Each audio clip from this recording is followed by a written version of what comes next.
Journalist and author Liz Lenz is one of those people rethinking the way we approach relationships. Her new book, This American Ex-Wife, How I Ended My Marriage and Started My Life, dives into the politics of marriage and divorce. Hey, Shalom. This is Brother Howard of GMS Toronto coming back with another one. We're gonna be watching a quick clip of the hypocrisy of the modern day feminists and just how they think and the social engineering that's going on with these women, right? So for brothers having trouble with women and with their mindsets when it comes to marriage, right? When it comes to having long-lasting relationships, we're going to find out one of the reasons. This is obviously not the main reasons. There's a plethora of reasons as to why the modern day woman is so destroyed. And joining me now from Cedar Rapids, Iowa, is Liz Lenz. Liz, thanks for taking the time. Thank you so much for having me. Well, I want to start with your own story. What was it about your divorce that led you to write a book about it? Well, I didn't initially set out to write a book about my divorce. It happened, and I remember going through it. It was awful, and I felt like I had personally failed. Which you did fail, right? Because you're an author, and right, and you are also giving women advice on how they should, right? How they should move when you failed that marriage, right? You're not giving us the reason as to why your marriage came to an end, right? So you actually have nothing to say. So yes, you did fail. You failed as a wife. What? Yes, you did. You're a failure. As a wife, you are a failure because you no longer have a husband. You broke up your home, which makes you a failure. Once I got through the process, I was on the other side. I was sitting in a rented home, putting together IKEA furniture at 2 a.m. And I remember thinking, I'm actually really happy, and I had noticed that despite being a single mother who was working full time, I was juggling a lot of jobs at the time. Yeah.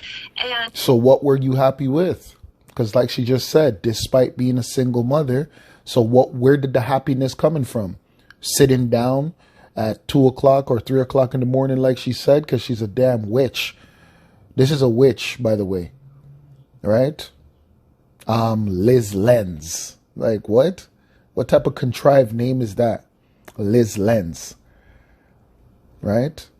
So this woman is a witch sitting alone 2, 3 o'clock in the morning putting together IKEA furniture, and something comes in her head to say, hey, I'm happy. What are you happy for? You just said despite your children.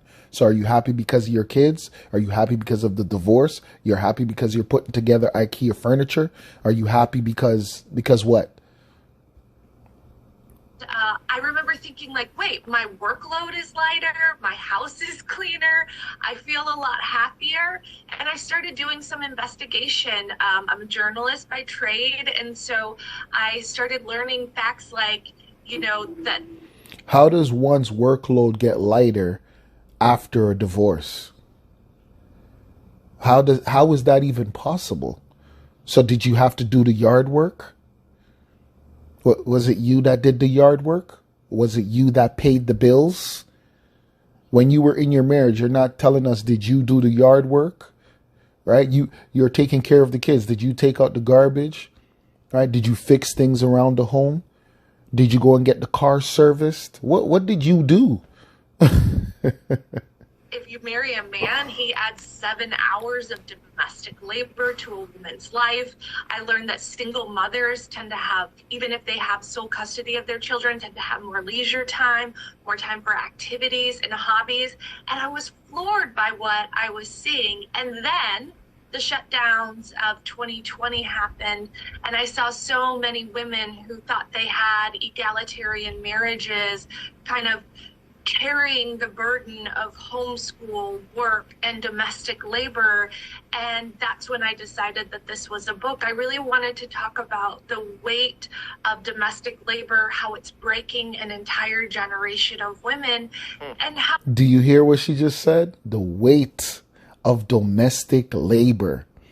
These are the same women that fought to be in the workforce and are now crying because they have work to do at home. Why would you not have work to do at home? Everybody who owns a home has work to do at home.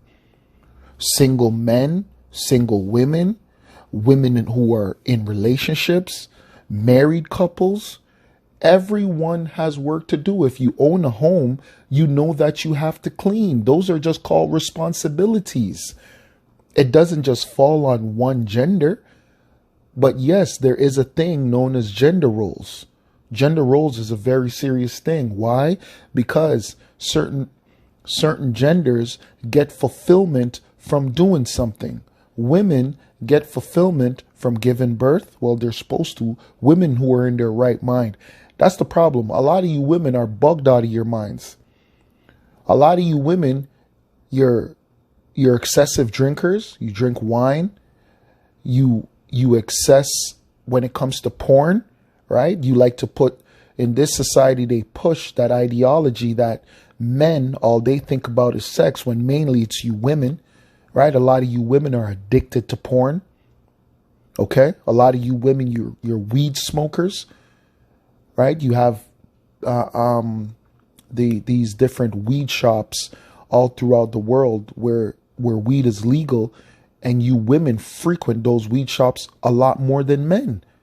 So you're drug addicts as well. So a lot of you women, you're bugged out of your minds. You're not even a reliable source of information, much less reliable source of emotional stability, because you're not stable at all. You're off the damn rocker. We can get free. So you felt freedom. Yes, I felt incredible freedom. I was told that being, a divorced single mother in her late 30s, I was going to be ashamed. A lot of books out there, had advice for like getting back out there and finding a new man. And when I, got to that side, I realized that that was the opposite of what I wanted. And that I had actually, by being divorced, I'd actually found 50-50 equality in parenting, right. And I found happiness. Okay, so you certainly talk to a lot of women in writing this book, but is that enough to draw the conclusion that more women are turning to divorce because of a lack of support from their partners? I didn't have to. And a lack of support where? Where is the lack of support? This woman is not really explaining to you people where the lack of support is coming from. Because obviously men do a lot in society. We build society, right? There's certain jobs that men do that women will never do. So we then got to question her as to what she's talking about, because obviously men outnumber women in the police force, in the military, right? And certain hard laborious jobs, men outnumber women.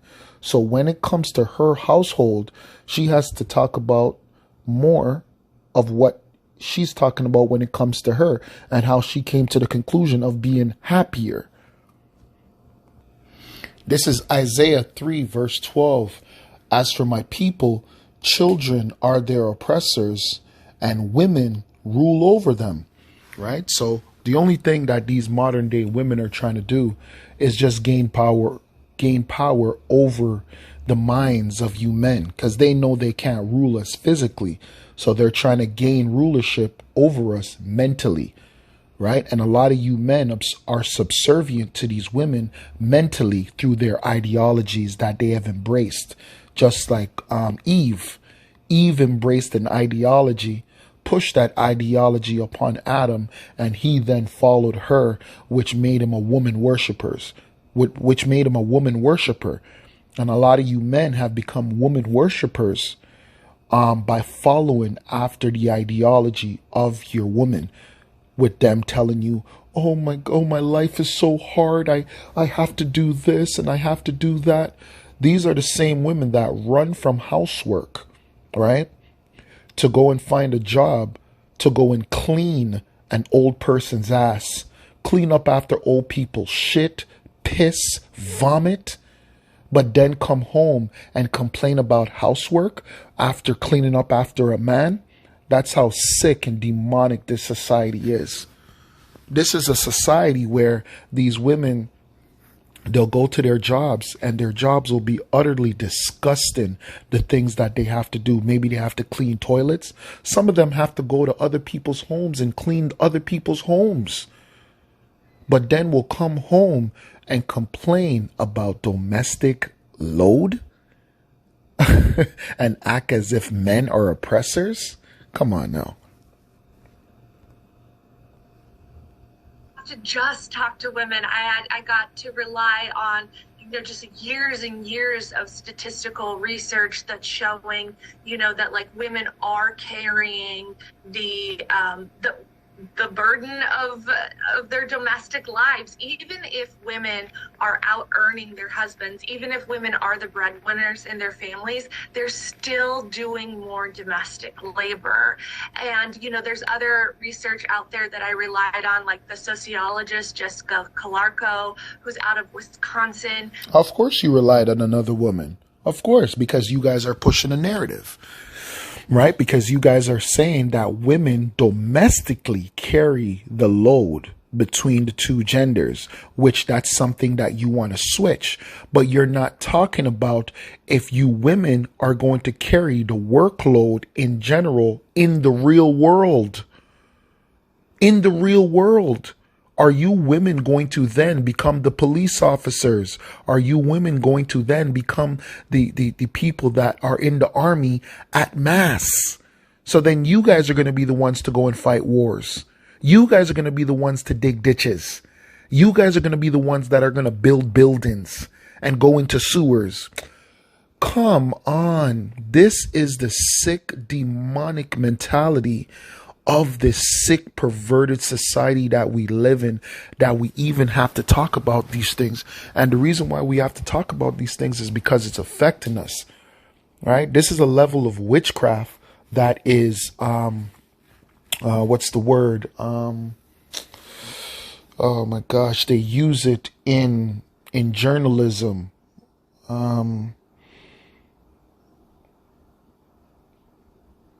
If it comes back to me, I'll get it. Yes, this is what I was talking about. I was talking about the Hegelian dialectic, and that's what's being used upon the people, right? And because the woman is the weaker vessel, they're privy to little tricks like this. It says Hegel presents the dialectic as a three-part structure consistent of a thesis, antithesis, and a synthesis. In human history, when status quo, the thesis, right, is challenged by a new historical development or force, which is what this woman is trying to do, right? So, the thesis is gender roles, right? Women taking care of the home, women being wives. The antithesis is this woman, this demon, this witch, right? This woman named Liz Lenz with a Z, okay? She's the antithesis, right? She's a demon. And it says a new form of life emerges out of the synthesis of the two prior stages, which is what? What does Liz Lenz want? Liz lesbian wants you men to start being the new wives. That's what she wants. She wants to completely flip gender roles. Okay? That's what she really wants. Who has done in-depth research into this, talking about how women are being the primary caregivers, right, for aging parents. Why would a woman not be the primary caregiver when a woman is the one that suckles the child? Aren't you women the one that bonds with the child through breastfeeding? Oh yeah, I'm sorry. You women don't breastfeed anymore. You give the baby formula, which is actually destroying these kids, right? Destroying their digestive systems, because a lot of the formulas, a lot of them had to be recalled because they're poisonous. Okay? Because the best way to nourish a child is through breast milk. But you know what? It's not even anymore, because a lot of you women are so damn toxic within your bodies because of the garbage that you put in your own body, and that garbage that you eat, you're then in turn giving it to the child. Parents for their husbands who can't find ketchup in their grocery store, and their children, and that this Did you hear is what that lady? Let's rewind that. Caregivers, Right. For aging parents, for their husbands who can't find ketchup in their grocery store, This lady, and their children, this- and that this Slakia, this lady just mentioned men that can't find ketchup in the grocery store. What? She's literally just trying to make her case that men are incompetent. You men that built the whole world, the great monolithic structures, the roadways, airplanes, computers, laptops, cell phones, the damn camera that she's on right now, the shirt she's wearing, the makeup she has on her face, the house she's the children a man gave to her. These women are so depressed and are so possessed. They're depressed and possessed by damn demons that they think that this way of thinking is going to end well. And this will not end well. This way of thinking is going to be the demise of you modern day feminists who have embraced a Luciferian way of thinking. And that Luciferian way of thinking is by trying to attack a system that has been established for thousands and thousands of years, and a system that works. Is that system perfect? Of course it's not. Do you have men that abuse their wives? Of course they do.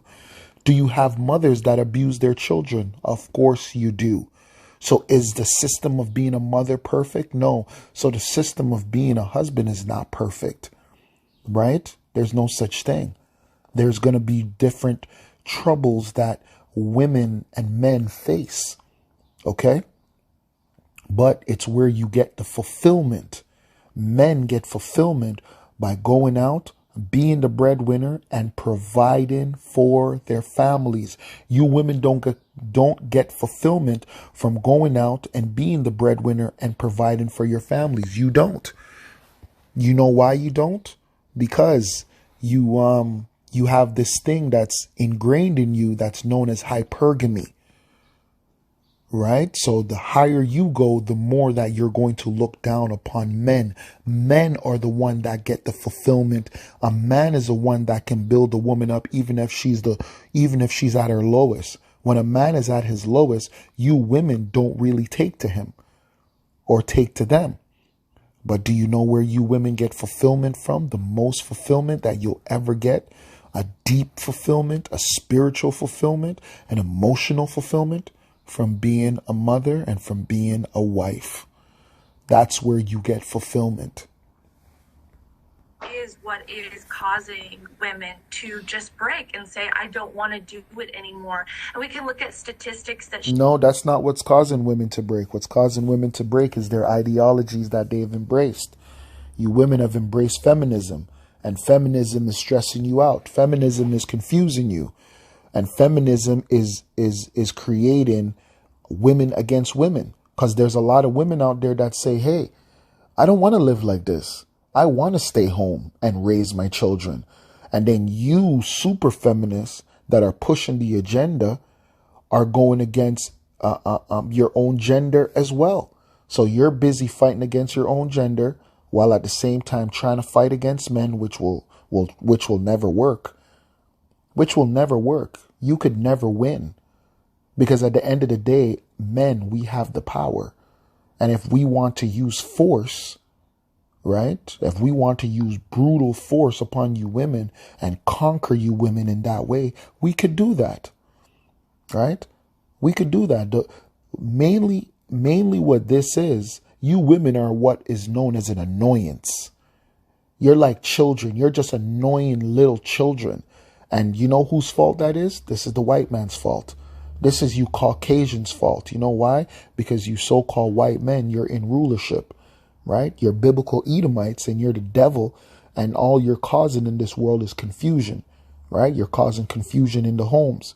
But this is a good thing, because even your woman is coming against you, you damn Caucasians. This is Ecclesiastes chapter 7 and 26. And it says, and I find more bitter than death the woman whose heart, which is her mind, is snares and nets. Okay?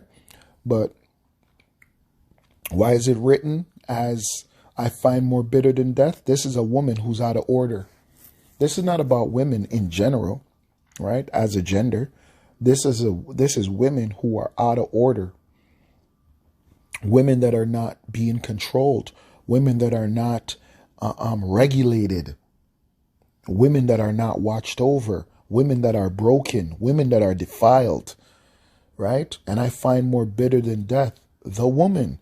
And you know how you know it's not talking about all women? Because some women are beautiful. Some women are amazing. Right? So let's not forget that this is not just a gender thing. This is a gender thing when it's left unchecked. Okay? Whose heart is snares and nets, and her hands as bands. Who pleaseth God shall escape from her, but the sinner shall be taken by her. Right? That's why it's important to do these lessons. So brothers, especially the younger brothers, can learn more about how to move when dealing with these wicked women. Show that, younger women are just choosing to opt out of marriage altogether because of this vast inequality. And older women, there's a growing segment of divorce called gray divorce, and it's older women, and these are the women who have done it right? Like they stuck it through, they got through the hard times, and they're on the other side. And this is when society has told them they're supposed to be happy, but they're not. They're mad and they're fed up. And it's 70% of divorces are filed by women who are breaking. Exactly. But they're mad and they're fed up because of what? Are you trying to say women are mad and fed up because of men? No, women are mad and fed up because of their own choices. They've made personal choices that they have to live with. What about the personal choices of the women that have lied to men and told them that that's their child, and a man has been taking care of a child that's not his for over 20 years? What are we talking about here? See, this is the confusion of the modern feminists. These feminists are pushing an agenda, but the agenda is going to end up ultimately destroying them as a gender. You women are going to be destroyed. This society is about to be collapsed. This society is going to collapse. And the first victims of a collapsed society is women. Obviously children as well, but you women, you're done. You're done. Your main role in a collapsed society is just going to be used for sexual gratification. Let's talk about kids now. For parents considering divorce, a huge consideration is their, the life of their children, obviously. Was that a factor for you, and how did you navigate that? There's, a lot of research out there really, really shames divorced parents. It talks about bad outcomes for children and all these.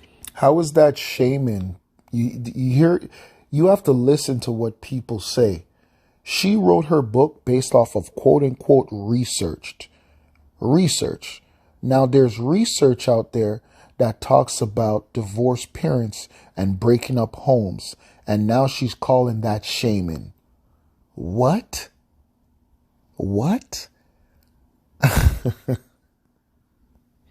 This is Isaiah chapter 32, verse 9.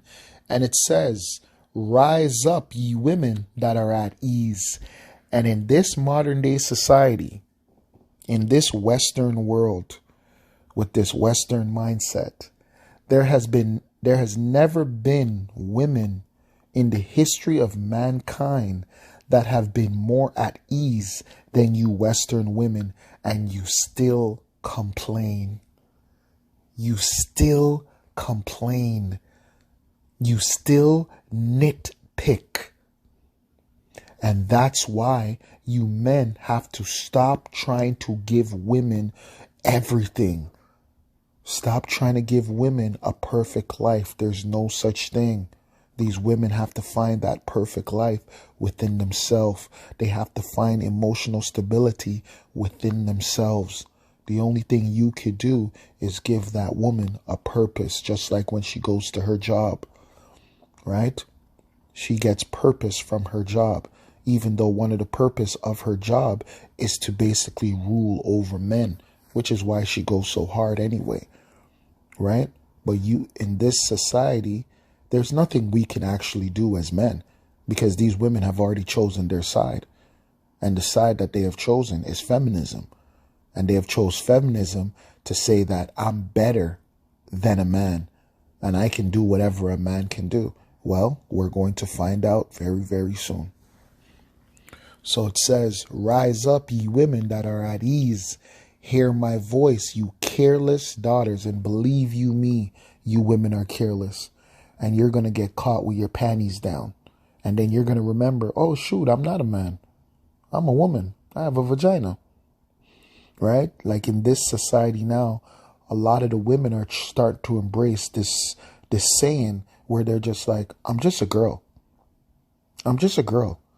So they're starting to understand, even on a spiritual level, that they're just women. Right? All this loud talk, all the back talk, all the nitpicking, all the disrespect you men are getting, it's about to come to an end. Right? It's about to come to an end. These kinds of things. And I really took that to heart when I was going through my divorce, and I felt so awful. But once I started researching it and talking to the experts, I realized what's bad for children isn't divorce. It's when parents are fighting. It's those complications. And so, yes, that's one reason why. But divorce is bad for kids. What is she talking about? They've already done research that single homes are bad for children. So all she's doing is mentioning another correct point, which is kids witnessing violence is bad. But that's obvious. you can divorce and do so peacefully, and that's good for children. Also, There's no such thing as a peaceful divorce. There's no such thing. Not to the children. Because you don't know how the divorce is going to make the children feel. Right? But we know what the outcome of the divorce is for children that are a part of that. There's already research.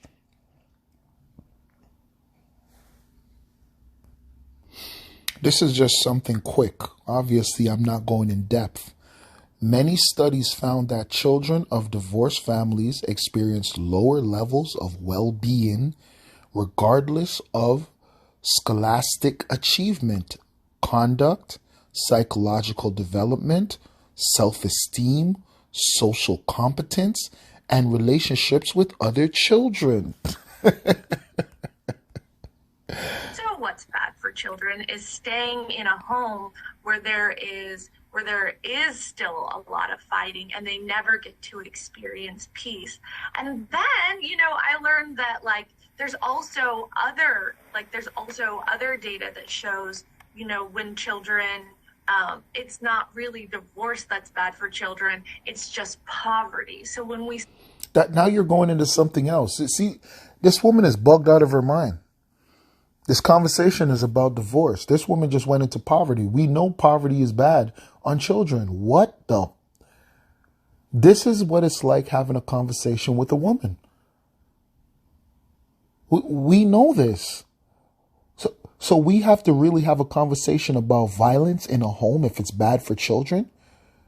And we have to have a conversation about poverty if poverty is bad for children. Why wouldn't poverty be bad for children? Don't children need to eat? Don't they need clothes? And then the stress of the parent is then going to go on the child. Right? When you grow up in a poor home, and you're seeing your mother struggle or your father struggle or whoever's struggling in the home, children usually take on that emotionally, man. And they feel like there's nothing that they can do. This woman is completely demonic, man. Support families when we give them health care, right? When women can enter the workforce and have jobs that earn money, that's what's good for children. And there's a lot of research out there that's really... No, what's good for children is two parents' homes. Yeah, we know that, right? That's what the research and the studies say. Just like your book, you said you've based your book off of research and studies. Right? This is another quick tidbit, right? We're not going deep into any research because obviously if we go deeper into research, we'll find more. It says they are more likely to report having strong nurturing bonds with their kids. We also see that kids from two-parent households are less likely to have behavioral issues. They're more likely to reach educational milestones. They're less likely to get in trouble with the law. Misleading that talks about, oh, divorce is so bad for kids. But actually what's really, really bad for children is staying in a home where two parents are so unhappy and they're not getting along. Because, what does that teach a child? And also, actually what that teaches as a child is that two adults can't make something work, right? You teach a child that you as an adult, you both are adults, but you don't even have problem solving skills. Or it teaches a child that you don't know your fucking role, right? A lot of you women don't know what you're teaching your children, which is why the children are then turning against you, you fucking retards. You women are retarded because you're teaching your child that you don't know your place. So when the child gets of age, the child is going to show you that they don't know their place. They're going to challenge your authority because you challenge the man's authority. You see how that works? It's a trickle-down effect, you fucking retards. You bug-outs. But guess why? That's why I say this is a good thing. Because the same source of your contention is what's going to bring your destruction. And that's a good thing. You want to challenge man? Well, when your children grow up, they're going to challenge you. Because they're going to see that you are not orderly. When kids grow up and they see order, they end up respecting order, you retarded people.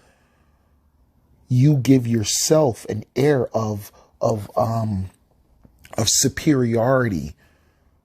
You get that superiority because you follow structure and order. So then you could teach children about structure and order. The reason why these children don't respect law and order is because they never watched it growing up, you retard. We don't have a lot of research on those things too, because so much of our research is so biased, trying to shame women for leaving. Did you hear what this woman just said about research? How can you prove that the research has been biased against women? What? How can it be biased against women if it's literally just telling you that broken homes affect children negatively? That's not bias. Their marriages. But there's also a lot of studies out there that show in countries with liberal divorce laws, relationships last longer. That's a lie. That's a lie. That's the biggest. See, where's that? I want to see that study. So you're telling me that relationships last longer in Western society more than Eastern societies where they have structure and culture? Lies. Stay in school longer and have better outcomes, and women earn more money and are less likely to be victims of domestic violence, which I think there's her. See, there's certain things that she wants to push on the world, and that's one of them. But like I said before, is the structure of marriage perfect? Do women suffer from domestic abuse? Of course they do. Why? Because men have physical superiority over a woman. What are men suffering from now? With women having all this power, what are men suffering from? Men are suffering from women's emotional abuse, verbal abuse, sexual abuse. Yes, women sexually abuse men. Right? Just like a lot of you women who are now in the workforce, mainly you teachers, what are you doing? You're sleeping with a lot of young boys. is huge. For single women, do you think this reads as kind of a warning? Don't get married until you know that this is the one? I think for single, so you're kind of like doing exactly what I think the book breaks against, is you're talking about there's only two options for women. No, that's not what he said. He just asked a simple question. You're the one that's pushing the narrative now. All he's doing is asking, what is this going to do for the mindset of women who are looking for husbands or who are looking to have a relationship? You're the one pushing the narrative, miss. You're the one that's trying to socially engineer society through your book with your failed marriage. Marriage or being single. Right. And what I want to talk about is like how there's so many other options to live a happy life. You can have a long-term committed relationship. You can have, there's polyamory. Consider that. Did you hear what she just said? Hold on. This is polyamory. Polyamory is a non-monogamous relationship style where people mutually agree to have multiple sexual or romantic relationships. This is what she's pushing. Look at the first picture. 3 men. Second picture. 2 men, 2 women, right? So wife swapping, they'll swap each other. This one, black man, white man, and then the black woman in the middle. See, this is what they want. See, the white man with the white Caucasian with the white woman and the black woman. 2 black men with 1 black woman, right? This is what they want. 3 black lesbians, right? See, this is what they're pushing. This is what they're pushing on the world. Love has no limits. See, I'm glad I found this. Hold on. Yes, I'm glad I found this picture. I'm going to use this picture as the main photo of this video, right? But love has no limits. What does that mean? That's called pansexuality. That's how you know this woman is a witch. She's pushing pansexuality on the world, and she's pushing confusion and division in a structure that's supposed to be orderly. She's running away from order. How do we know? Let's prove it. Now, this is the Wikipedia of that lady, Liz Lenz, and I feel like that name is just contrived, man. Like she's a plant. This is life and career. Lenz moved from Vermilion, South Dakota to Minneapolis, Minnesota, while in high school, and graduated from Eden Prairie High School. She has an undergraduate degree from Gustavus Adolphus College. Lenz belonged to evangelical churches, right? But came into conflict with their orthodoxies, including on the role of women in the church and the exclusion of gay and lesbian people. You see, when you do a little bit of research, you're going to always find out the agenda. That is the agenda, right? That is the agenda. And she's going to push this upon the populace to socially engineer the people to believe in what she believes in. This woman is a witch. She's a Luciferian. Okay? It says, let me read over it a little bit. It says, Len's writing has been published by publications including the Columbia, right, Journalism Review, the Washington Post, and the Gazette. A divorced mother, she wrote in Glamour about her self-imposed 2-year hiatus from cooking. You hear this?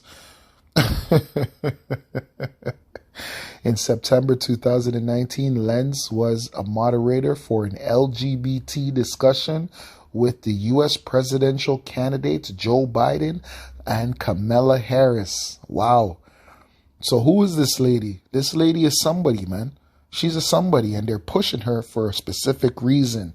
They're pushing her for social engineering, right? This is Titus chapter 2, verse 3. It says, the aged women likewise, that they be in behavior as becometh holiness, not false accusers, not given to much wine, teachers of good things, that they may teach the young women to be sober, to love their husbands, to love their children, to be discreet, chaste, keepers at home, good, obedient to their own husbands, that the word of God be not blasphemed. So every word that's coming out of this woman's mouth that's in opposition to everything that I just read is blasphemous. Salakia, go back to the video. Right? There's a lot of ways to build a beautiful, big, happy life that aren't just marriage or staying single. That's blasphemous, right? She's blasphemous. She's an aged woman. She's an older woman. And what is she teaching the younger woman? Is to be single and to practice pansexuality. That's blasphemy, right? But I'm going to end the video off there and give all praises, glory, and honor to Yahweh, Ba'Hashem, Yahweh Shai, Ba'Hashem Rakakwadash. Double honors unto the elders and elder apostles of GMS that rule well and that teach well. And to you brothers on the four corners of the earth doing this work in truth and sincerity. Shalom. Till next time. Kwame Yashara.